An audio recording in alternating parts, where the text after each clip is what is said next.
friends and fellow assholes, Jay here. Matt here. And Sean here. And today we're talking about sequelitis. Yes, again, because it is a chronic problem. It is the diabetes of Hollywood, you might say.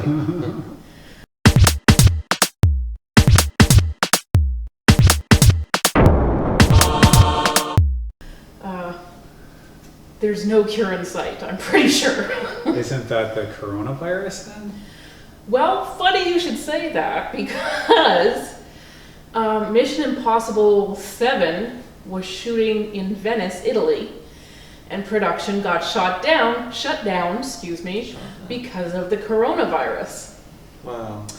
Yeah, but that's just the tip of the iceberg in terms of how Hollywood is feeling this, because a lot of the big, especially sequels, but not just sequels, you know, they're really trying to aim at Chinese markets, especially now, because there's big money to be made there. So there's big money to be made in China? Well, yes, there is. When the movie theaters are open, which they are not anymore, everything is closed. So things like Wonder Woman and Fast and the Furious, which normally they would really have a big press tour there and go hard, that's all up in the air. Mm-hmm. But for something like Mulan, which is they're trying to specifically cater to the Chinese market, and that is opening later this month. They're very worried. You know, this is a $200 million investment for Disney. Yeah. And China is a big bite of the market. Yeah, and we don't know what's going to happen in North America either. So as it spreads here, we could have, for sure, box office has to go down because people are going to think about it and they're just not going to go out of their houses for a movie. Mm-hmm. Yeah. And like we're lucky here, obviously we're in Canada, so we have a very low population density. Mm-hmm. So the virus is probably never going to be as widespread here as it's going to be in countries where people are living on top of each other. Yeah. And I was looking it up because really, I mean, China is a big country as well as a big population. So they have a population density of 148 people per square kilometer. But Italy has 206 because it's a tiny, tiny little country. Yeah. South Korea has 510. We have 4. So... Like this right here, we are most of the people in a whole square of a kilometer because we have a lot of space and not a lot of people. So no wonder parasites seem crowded to me. Yes, it is. So of course those countries are going to be much harder hit. Yeah.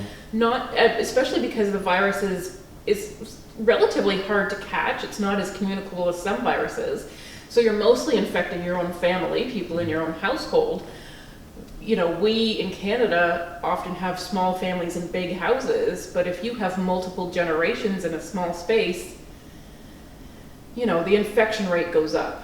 Mm-hmm. And so in China, the theaters are completely closed, which is so crazy to even think about this. Yeah. Like,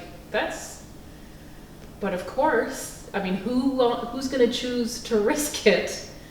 Not me. Mm-hmm. Yeah, and you don't want the people in the same space. You want to keep people separated. They've tried to do that like very hard in China. Yes. To isolate not only the infected, but keep people from exactly. And people are in their houses and not leaving their houses, and that's major. It is. It's a big life change for all of us. Mm-hmm. We better stock up on chips. So I wonder if there'll be some like big dead zone in like film releases like after the coronavirus is even has already ceased to be a problem. Mm-hmm. It'll just be like, oh yeah, remember the coronavirus. Yeah, who knows how this is going to end up affecting things, but film studios are all of them meeting about this and discussing how they're going to, you know, change their strategies. I know like the James Bond one is called No Time to Die. No Time to Die. So they're changing their press conference, like they're just avoiding so many markets now where they normally want to go. Mm-hmm. And yeah, But nobody wants to come out and say it because nobody wants to, contribute to panic and pandemic. And so I think it's kind of touch and go right now. And obviously we all hope that we continue to be safe and healthy, and hopefully we have seen the worst of it, but we don't know that yet.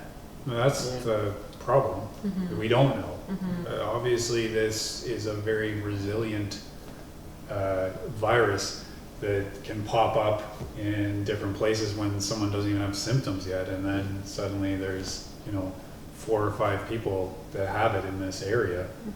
I mean, that we haven't seen the end of that. It's gonna keep happening for a while, and hopefully it doesn't really break out. Well, when I scan entertainment headlines each day, like half of them are about how Hollywood or Cannes is dealing with the coronavirus. Like that's one of the most talked about things. Okay, well, how about on to happier topics? Yeah, let's go. But everyone stay healthy, stay safe, and Please. Wash your hands.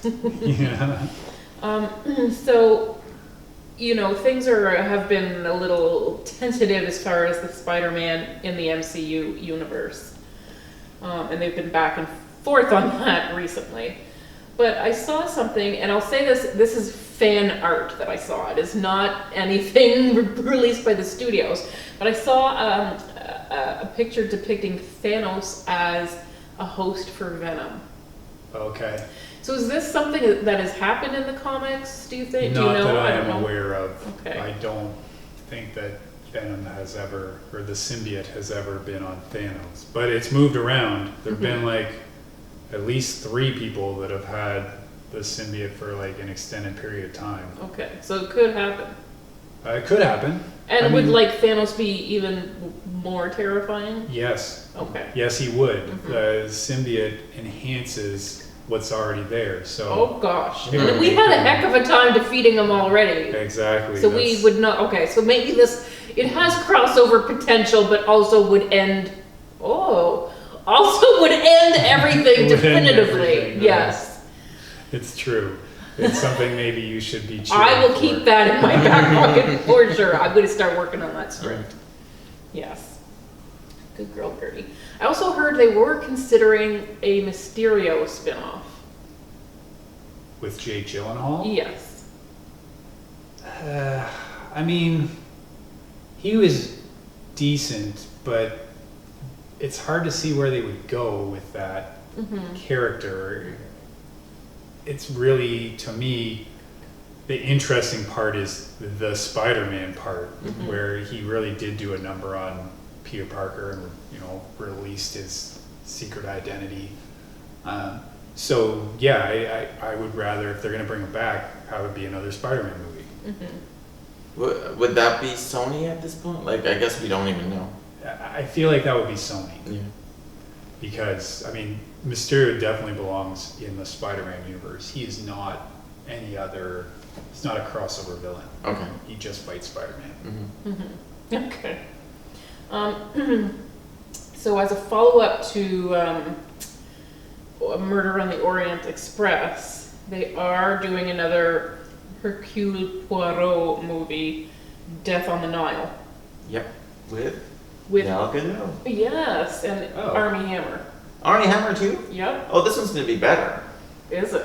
Well, Armie Hammer is the person that you're he's sold. that doesn't. Armie Hammer and Gal Gadot. It's a slightly more current cast than. True. Johnny Depp was the main selling point of Murder on the Orient. For me, the selling point was the Orient Express itself. That's right. Yes. That does love train movies. Yeah. But isn't the selling point the 50-year-old source material? I guess. But we already have one. I think we have a film version of both of these books. Definitely Murder on the Orient Express. I think there's a Death on the Nile too. And it's not like the Kenneth Branagh movie changed much from Murder on the Orient Express. I feel like people would be mad if you changed it. Yeah, but even tone-wise, I think really it's about the cast and the character work they do, and some of that was okay in Murder on the Orient Express. I don't know if they need a sequel to this, but it's a good cast so far. Okay, you're sold on that. Did you hear that the Simpsons movie 2? I did not hear about that. Okay. Well, you told me. Okay. I'm a little surprised. Why? I guess just because they probably I assume they make more money in TV than really a movie is going to do for them, but maybe that's not true anymore. But I thought it was weird they made a first one, and then that movie didn't do great. Did it? Like, it did all right, but like again, I feel like they can't have been like ecstatic with how that performed. So then, why now? I guess why do you go back to that approach? Well, I think when you've been doing the same thing for 30 years, maybe you just want to do something a little different. That's a good point. Maybe is, that's what it is. Yes, it is. Yes. So they've said that this will not really be a sequel. As most of their episodes, it's going to be its own standalone thing. Well, that's the thing about The Simpsons is nothing, well, very few things ever really A few change. things A stick. few things have Yes. stuck. But most of it is just, we're going to have this thing for 22 minutes, and at the end, Yeah, none of it's gonna matter. Yeah. we're going to make Seymour Skinner, the old Seymour Skinner, the principal again, and we're going to send this other guy out of town. Yes. Yeah. I mean, it's so crazy. We've been watching it on Disney Plus, binging it, and it's so crazy because they never age, but they have to keep reacting to the changing times. Yeah, Like it's crazy. when it started, the kids, were older than me, and now I'm older than their parents, and it's so scary as heck. But like they're reacting to like the outside world because. Bart used to be a 9-year-old in the 90s, and now he's a 9-year-old in the 2020s. It's crazy. It is. It's interesting to see how they've gone with that as we watch them pretty close together. So time is advancing very quickly for us. As we, Yes, but it's just funny because sometimes they've had flashbacks of like Marge and Homer dating, and that was in the 70s.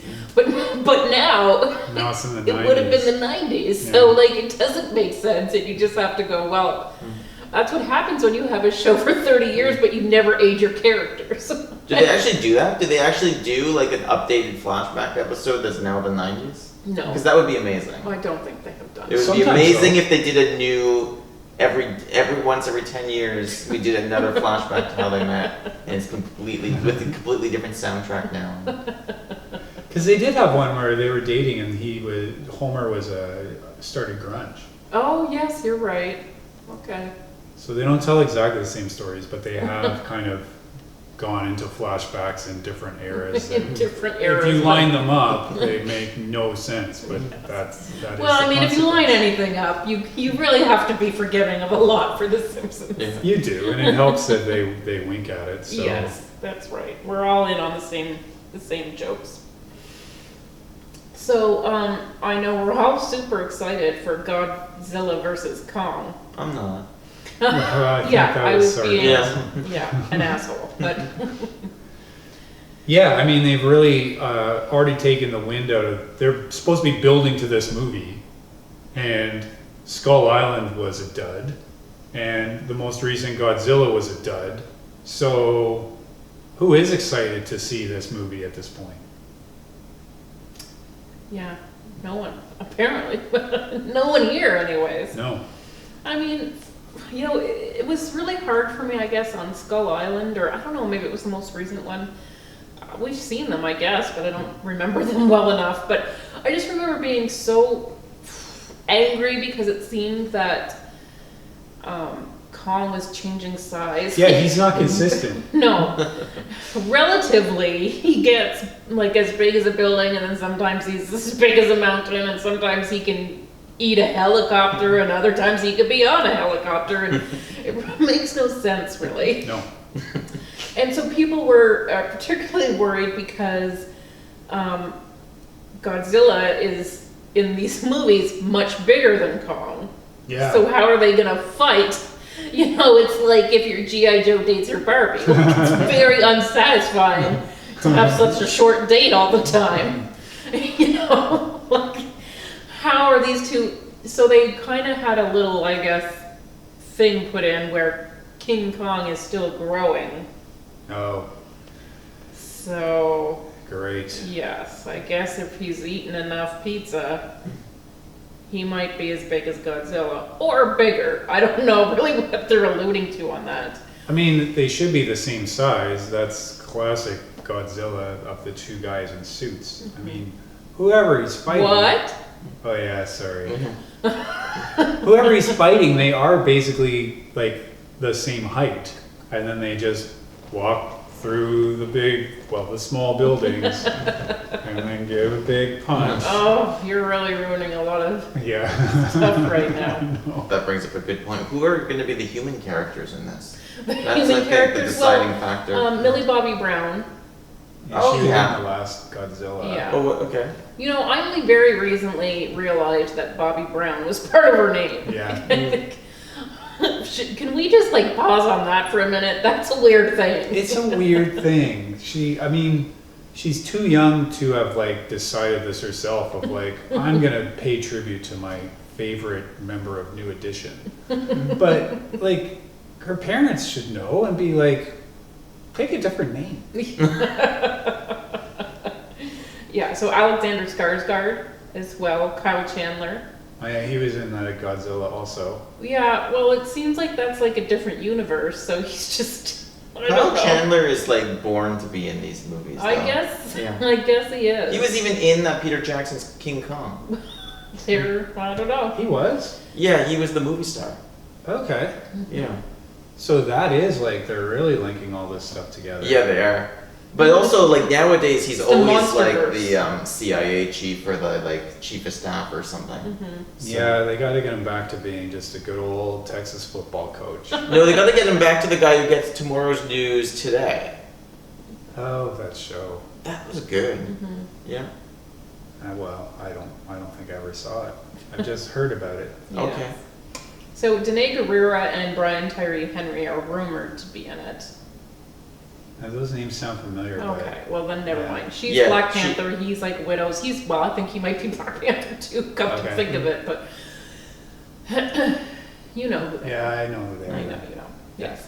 So, it's about rival factions manipulating the monsters for war. But what I was really nervous about is that it says there's seismic activity on Skull Island. Okay.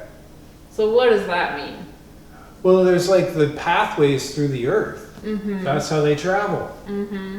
Yeah, so does that mean that Godzilla's going to pop up on Skull Island? Does it mean that King Kong's going to discover one of those because he falls into it and then he's going to get swept over?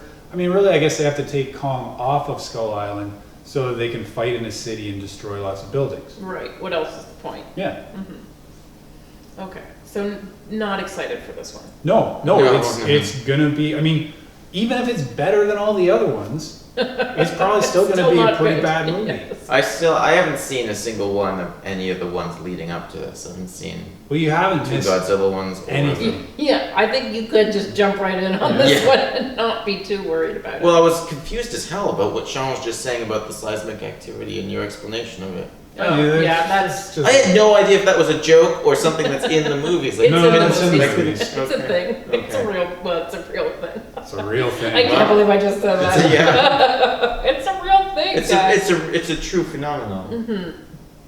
So how are you feeling on the Star Wars universe right now? Are you happy how we left it? Do you want to take a break from it? I mean, I would love to see both that movie. Mm-hmm. Which got canned, I think. Now they're moving on to young Obi-Wan. Not young Obi-Wan anymore, just middle-aged Obi-Wan. Isn't that for I think Disney that's Plus? for Disney That's a Plus, series, not a not a movie. movie. Yeah. Would that be Ewan McGregor? Yeah, that's Yeah. Ewan McGregor. So you're not burnt out on Star Wars? I'm not burnt out on Star Wars. I'm aimless right now. I mean, don't blame that on Star Wars. But I don't know what the next thing is because they've changed course so many times. I can't be excited for something right now. Yeah. Well, I mean, we did kind of know what was coming for a while And it seems that the Solo movie a little bit put a damper on things. Yeah. It underperformed. Although I thought that was a very good movie. I don't know really what the big uproar was about, but it underperformed, and so it made them nervous. And Hollywood is completely risk averse. They don't put any money in original stories, and now they're even getting nervous about sequels. So we don't really know what state the Star Wars universe is in right now. There's a lot of rumors going around. Taika Waititi has been denying that he's working on a script. Okay. Rian Johnson was supposedly working on a new trilogy.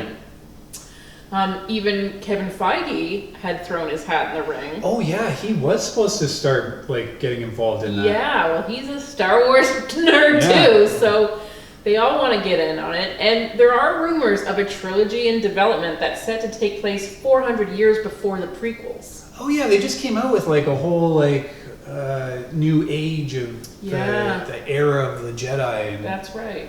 All sorts of art, and that's official. That's Disney saying this exists. Mm-hmm. So they're going to do something with it. I mean, it would be interesting. I'd take way back to a video game, Knights of the Old Republic, which was for Xbox a long time ago. And they took that back a long time, thousands of years before the original trilogy. And that worked. That was cool. And you just had the basic idea of the Jedi and the dark side, but a whole new cast of characters and planets, and you didn't know where it was going to go, and it was really good. So there's potential there. Mm-hmm. And I think that could be something to get excited about. Mm-hmm. I think as far as you got to do something different if you're going to have a trilogy, because you could have your one-offs of whatever characters you want or make them into a series, but they have to start something new. Mm-hmm. And it doesn't really matter when it is, I don't think. Mm-hmm. Just take the ingredients and mix up something for us. Mm-hmm. But does it even make sense to still call that a Star Wars movie? Yes. Okay. Yes, it does. It's the universe. It's the universe. It's all the stuff in the universe, whatever that might be. Mm-hmm. The planets, the concepts, the robots. I mean, they've hinted at stuff, and it's kind of, again, you're guessing because there used to be literally hundreds of novels of Star Wars mm-hmm. that were all officially part of the mm-hmm. story that Disney wiped out. They said none of those count anymore, but they didn't put in a replacement. So it really, again, we don't know where this mm-hmm. is going. Well, I guess my concern is just these rabid Star Wars fans who get all up in arms if the tiniest detail isn't to their liking. And that's why I say, should we still keep this in the Star Wars universe? Because if you are branching off into this new territory, but there's old canon stuff out there, are people going to just boycott it because fill in the blank? I think we just need to move on from these angry Star Wars fans of just let it be. They can't let anything be, Sean. That's the only reason they exist anymore. Yeah, but we just have to not care about them. Yeah, and maybe if we make enough of these movies and disappoint them enough, they'll start to grow up.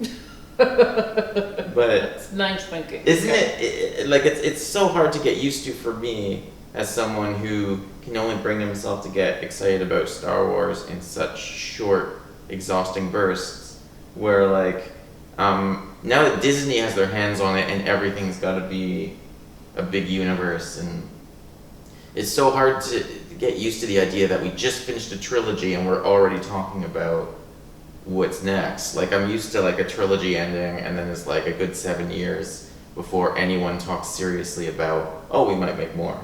Well, I think that's a bit of revisionist history though, because George Lucas was saying in the 80s, this is a 9-part thing. Mm-hmm. Did he really? Oh yeah. Okay. He was always I don't think he actually had it planned out. I mean, that prequel's kind of made that clear. Yeah. But he was talking it up this is a whole saga, mm-hmm. and then by the way, this is episode 4. You thought it was the first one. No, there's other ones. I just started with number 4 for some reason. For some reason. Yeah. So, I mean, this always has been a part of Star Wars, is what is the thing that is coming next? Even though it has been over such a long period of time, there always has been something where you're like, yeah, the prequels are coming 20 years after. And then, oh, what happened after Return of the Jedi? Oh, we're going to find out? Great. And now what? It's just dead air. Yeah, but I guess the idea is that even though we're still talking about how there's going to be stuff, we're definitely not going to be having to wait another decade. I wouldn't think so. At this point, there's no way that that's the plan, because they're really about capitalizing on this and pumping out more. So it's just a question of what they're going to pump out now. Yeah, but I mean, how long has it been since the last Avatar? Yeah, true. I mean, that shouldn't have happened, but it did. I mean, I'm just guessing here, but presumably because they didn't really know where to go with it. They know they want to make these movies, but then they're trying to hammer it out and not doing great. And the same thing could happen with Star Wars. I mean, Disney's not going to put out a movie that they're not sure about or not confident in. So they'll send it back, or they'll just scrap it. Yeah. It'll go back on that dusty shelf in Hollywood. Lots of better movies than that have been shelved. Yeah, it can go right next to the Star Wars Christmas special. Well, that got made. Yeah, but it's not out anymore. No, it is not. It's in some vault. So you better write to Santa to release it. That's right. Disney Plus. Disney Plus. Okay, so this almost ties in a little bit, I suppose, but just looking at all of the superhero movies and how they started out incredibly penis-centric, and we're only now starting to tell a couple of female stories, and not very many. And still doing it kind of badly, like, I'm looking at you, Avengers Endgame scene where, like, we assembled all the women to help to be, like, the second... It was such a terrible, cringy scene. I cannot believe that... Well, of course, it's all men who are writing it off, but that was such a cringy scene when all the women are like, we came to help you boys. Like, oh, good. Yes. It's true. Thank you. Especially with Captain Marvel is, like, so powerful. I know. There wasn't How really a dare point you. of the rest. How dare you. She didn't really need the Wasp. Right. So I'm just looking at Wonder Woman 1984 that's coming out, and we just saw Captain Marvel recently, and then there's a Black Widow prequel, whatever. And I'm wondering how come all of these female superhero movies are taking place in the past? And do you think it's because it's easier for men to watch sexism take place in the past, and they're more comfortable with being like, that was a real problem in the 80s, wasn't it? Yeah. Yeah, that could be. We used to be so... My dad was so sexist in 1984. Yeah, that's a good bit of back padding that is probably going on. I think it's probably the fact that they got to it so late. So just to fit them into their universes, like they started out with Wonder Woman as a supporting character, and then had to sort of explain her backstory as if she's always been there, which is sort of the same thing about Captain Marvel. They got to her so late, and they wanted her to be established. So they had to start her before. But it's the same thing with Black Widow, too. Like, and they also don't have to put her back in the 90s, and then where has she been for 30 years but not aging? No, it didn't need to be. She could have just been on the other side of the universe the whole time. Oh, true. So there was no need for that to be in the 90s. We didn't have to take Wonder Woman back to World War I, like just apparently inspired by whatever, photograph they had in Batman versus Superman.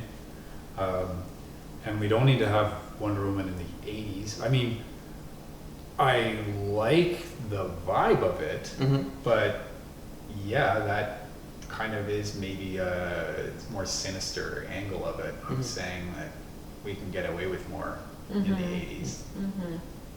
I do enjoy the period vibes of the Wonder Woman movies. I think that's seeing her through history has been fun. And Patty Jenkins was saying that the third one, she's almost positive is going to end up being in the present day. So we'll get to Well, we're running out of history. Well, that's what she said too. Like, if we're gonna be moving forward, we're sort of like, now we're in the 80s. I mean, she has to catch up to Batman and the others at some point. Yeah. We know she's there. Yes. She just is not allowed to be there in her own right, in her own movie. No. Yeah, it's that's not a really problem. fair.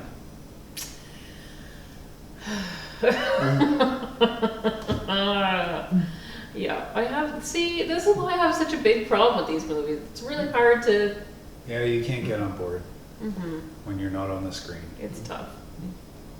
I mean, that's comics in general. There's a huge void there that is better now than it was in the 80s, but it's still not good. So that is the root of the problem. But certainly, we could just make superheroes. I mean, they are making superheroes for the purpose of having them in the movies, and then they'll write them into the comics. We could actually just do that and have real, leading female characters. Except the comic book fans won't allow that to happen. Well, not too many ladies. Too many ladies, gross. They ruin all the fun. Yes. Yeah. That's our 5-year-old nephew who has that comment quite frequently. Well, he's 6 now, first of all. Well, maybe he's moved past it then. Maybe he has. He always tells us, too much kissing. Too many ladies. And that's more understandable when you're 5. That's right. He's just a stickler for the Bechdel scale. Yeah, sure. All right, we better end this before we are heading towards a spiral and we don't like what's at the end of it. Bye for now, guys. Thanks for watching. Bye.